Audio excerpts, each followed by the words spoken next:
ঈদের ছুটি কাটিয়ে মাঠে ফিরেছেন ক্রিকেটাররা। 3 ফরম্যাটের ক্রিকেটারদের নিয়ে মিরপুরে শুরু কন্ডিশনিং ক্যাম্প। প্রথম দিন ফিল্ডিংয়ের উপর বাড়তি গুরুত্ব দিয়েছে কোচিং স্টাফরা।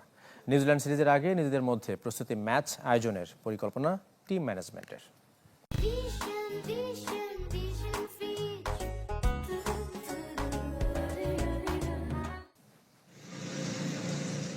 ঈদের ছুটি শেষ, শুরু ক্রিকেটারদের মাঠের ব্যস্ততা।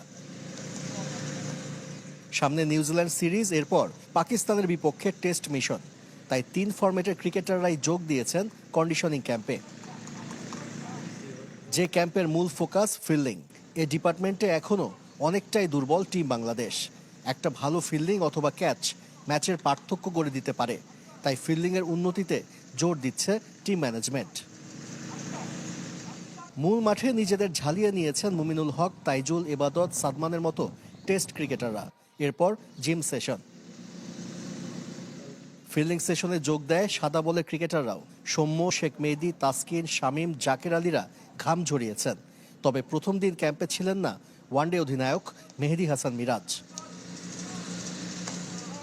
জুম্মার নামাজ আর লাঞ্চ বিরতির পর আরেক দফা অনুশীলন চলে টাইগারদের। এ সময় দলের সাথে ছিলেন ফিল্ডিং কোচ জেমস পেমেন্ট ও head coach Phil Simmons. 2 April পর্যন্ত চলবে কন্ডিশনিং ক্যাম্প। একদিন বিরতি দিয়ে 4 এপ্রিল থেকে শুরু হবে স্কিল ক্যাম্প। তার আগে দেশে ফিরবেন spin bowling coach Mushtaq Ahmed ও pace bowling coach Shaun Tait. New Zealand সিরিজের আগে নিজেদের মধ্যে প্রস্তুতি ম্যাচ খেলারও পরিকল্পনা আছে টিম ম্যানেজমেন্টের। আশরিক রুদ্র, চ্যানেল 24, ঢাকা।